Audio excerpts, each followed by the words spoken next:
मैं हूं सौमिक मुखर्जी। नमस्कार, आदाब, सत श्री अकाल। मैं हूं सौमिक मुखर्जी और स्वागत है आपका आपके अपने channel A to Z with Soumik में।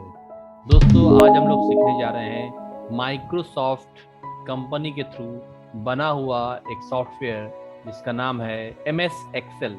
ये एक स्प्रेडशीट सॉफ्टवेयर है दोस्तों, और इसकी मदद से हम लोग कैलकुलेशंस कर सकते हैं। आज हम लोग सीखेंगे कि कैसे हम माइक्रोसॉफ्ट एक्सेल में सम फंक्शन को यूज कर सकते हैं। तो सबसे पहले हम लोग ये सीखेंगे कि एक्सेल को कैसे ओपन किया जा सकता है। वैसे तो एक्सेल को ओपन करने के कई तरीके हैं, लेकिन मैं आपको बताऊंगा शॉर्टकट तरीका। शॉर्टकट तरीका है विंडो की के साथ आर बटन को प्रेस करेंगे। विंडो की के साथ आर बटन को प्रेस करने पर रन कमांड ओपन होगा। रन कमांड में हमें लिखना होगा एक्सेल, EXCEL, और इतना लिखने के बाद जैसे ही आप ओके करेंगे तो आपके सामने माइक्रोसॉफ्ट एक्सेल का इस तरह का विंडो ओपन हो जाएगा। मेरा माइक्रोसॉफ्ट एक्सेल का 2016 का वर्जन है। हो सकता है आप में कोई अलग वर्जन ओपन हो। आपको ब्लैंक वर्कबुक को सिलेक्ट करना है। जैसे ही आप ब्लैंक वर्कबुक को सिलेक्ट करेंगे तो आपके सामने कुछ इस तरह का इंटरफेस सामने आ जाएगा। कुछ नॉर्मल सी जानकारी मैं आपको दे देता हूँ। जो ये लाइंस दिख रही हैं आपको, इसे हम लोग कहते हैं वर्टिकल लाइंस या फिर कॉलम। जो ये लाइंस दिख रही हैं इसे हम लोग कहते हैं हॉरिजॉन्टल लाइंस या फिर रो। इसका मतलब रो 1, रो 2, रो 3, रो 4, column 1, column 2, column 3, column 4। Columns हमेशा अल्फाबेटिक नंबर अल्फाबेट से जाने जाते हैं और रो हमेशा नंबर से। इसका मतलब अगर मैं पहले सेल की बात करूं तो इस सेल का नाम होगा A1, जो कि आपको यहाँ पे नेम बॉक्स में दिख भी रहा होगा, A1। अगर मैं इस सेल की बात करूं तो इस सेल का नाम है B1। इस तरह किसी भी सेल पे आप क्लिक करेंगे तो आपको नेम बॉक्स में उस सेल का नाम दिखेगा। जैसे H3, ये देखिए H3, इसका मतलब है कॉलम H और रो 3rd। तो इस तरह से आप किसी भी सेल को पहचान सकते हैं या फिर सेल का नाम या सेल का रेफरेंस आप पता कर सकते हैं। तो ये हो गई दोस्तों कुछ नॉर्मल सी जानकारियां। अब हम सीखेंगे कि सम कैसे करेंगे। तो सम करने के लिए कुछ नंबर होना जरूरी है। तो मैं कुछ रैंडम नंबर्स ले लेता हूं, जैसे 1, 5, 7, 9, 12। इन पांचों नंबर को मुझे सम करना है। सबसे पहले मैं शॉर्टकट तरीका बताता हूँ सम करने के लिए, जिसमें आपको थोड़ी सी भी मेहनत नहीं करनी पड़ेगी। आपको वो सेल सिलेक्ट करना है जहां पर आपको आंसर चाहिए, या फिर एडिशन या फिर सम का आंसर चाहिए।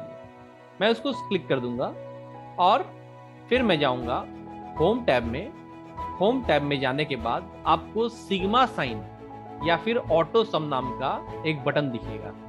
इस पे आप जैसे ही क्लिक कर देंगे तो एक फंक्शन आपको दिखाई दे देगा और आपको प्रेस कर देना है एंटर, और देखते ही देखते यहाँ पे आपका सम आ चुका है। ध्यान दीजिए, आंसर आया हुआ है 34। और इसी सेल को सिलेक्ट करते हुए अगर हम फॉर्मूला बार, इस बार को हम लोग कहते हैं फॉर्मूला बार, तो फॉर्मूला बार में देखेंगे तो दिखेगा कोई फॉर्मूला या कोई फंक्शन मुझे दिख रहा है।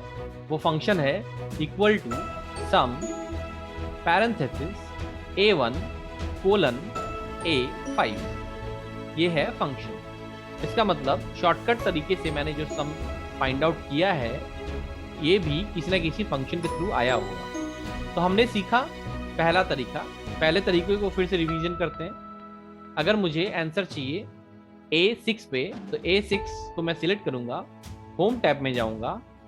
होम टैब में एडिटिंग ग्रुप में सम, ऑटो सम नाम का बटन मिलेगा, और वहाँ पे जैसे मैं क्लिक करूंगा तो वो फंक्शन सामने आ जाएगा। मुझे एंटर प्रेस करना है और एंटर प्रेस करते ही मुझे मेरे पास आंसर आ जाएगा। दूसरा तरीका है दोस्तों फॉर्मूला के थ्रू। तो सबसे पहले फिर से मैं उसी सेल को सिलेक्ट करूंगा और फॉर्मूला टैब में जाऊंगा। फॉर्मूला टैब में जाने के बाद इंसर्ट फंक्शन नाम के ऑप्शन में मैं क्लिक करूंगा। इंसर्ट फंक्शन में आपको सम नाम का फंक्शन ढूंढना है।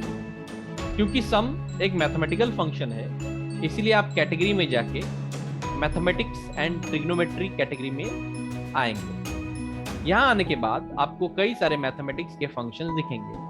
आपको सम नाम का फंक्शन फाइंड करना है, SUM। ये मैंने सम नाम का फंक्शन ढूंढ लिया। अब आपको यहाँ पे ओके बटन पे क्लिक करना है। ओके बटन पे क्लिक करने के बाद आपको दो तरीका है। पहला तरीका ये है, या तो आप एक एक करके नंबर्स लिखते जाएं। जैसे पहला नंबर है 1, दूसरा नंबर है 5, देखिए 5 लिखा हुआ है तो यहाँ 5 लिख दीजिए। तीसरा नंबर है 7, उसके बाद है 9 और उसके बाद है 12। ये मैंने सारे नंबर्स लिख दिए और मैं यहाँ पे ओके कर सकता हूँ। जैसे मैं ओके करूंगा तो यहाँ पे वैल्यू आ जाएगी 34। ये वो तरीका है जिसमें हम सेल रेफरेंस ना देके डायरेक्ट वैल्यू हम दे सकते हैं।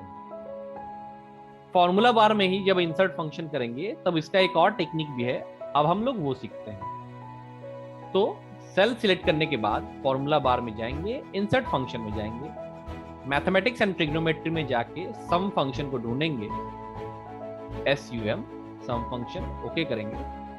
और अब एक शॉर्टकट तरीका है, आपको ये लिखना है कि आपको किस सेल नंबर से लेके दूसरे किस सेल नंबर तक के नंबर्स को टोटल करना है। तो आप देख सकते हैं कि जो पहला नंबर 1 है वो A1 सेल पे है, A1, ये देखिए A1।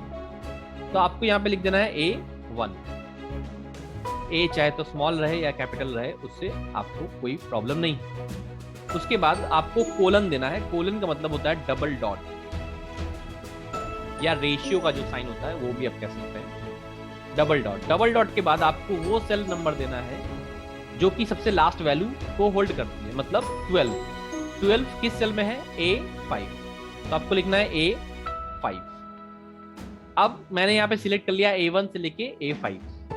अब मुझे यहाँ पे क्या कर देना है? ओके कर देना है। और आप देख सकते हैं कि अगेन 34 आंसर आ चुका है।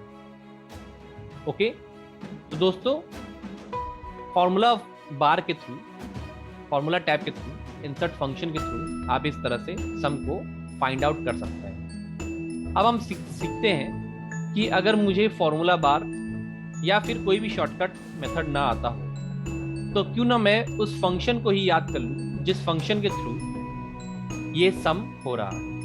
अगर आपको ये फंक्शन लर्न करना है तो सबसे आसान तरीका है, सबसे पहले कोई भी फंक्शन हो आपको इक्वल टू साइन देना जरूरी है। उसके बाद आपको फंक्शन का नाम लिखना है। तो मुझे सम फंक्शन चाहिए, इसलिए मैं लिखूंगा SUM। सम फंक्शन लिखते ही आपके पास एक सामने लिस्ट खुल जाएगी। तो आप देख सकते हैं कि क्योंकि सम की स्पेलिंग मैंने ठीक लिखा हुआ है, इसीलिए यहाँ पे देखिए वो सारे वैल्यूज आ रहे हैं। अब सम नाम से कई सारे ऑप्शन है, जैसे सम है, सम इफ है, सम इफ है, सम प्रोडक्ट है, तो कई सारे ऑप्शन है। आपको सम फंक्शन जाना है तो सम आप चूज करेंगे और सम चूज करने के बाद आपको पैरेंथेसिस देना है।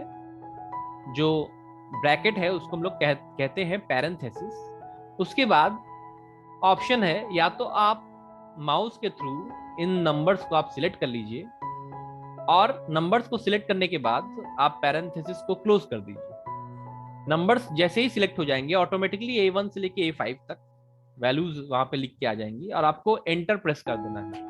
एंटर प्रेस करने के बाद तुरंत वैल्यू आपके सामने 34 आ जा रही है। एक और तरीका भी है, अगर आप चाहें तो इक्वल टू लिखेंगे, सम लिखेंगे और सम के बाद पैरेंथेसिस देंगे। अब आप कोई वैल्यू नहीं सिलेक्ट करेंगे, आप लिखेंगे A1, A2, A3, A4, A5।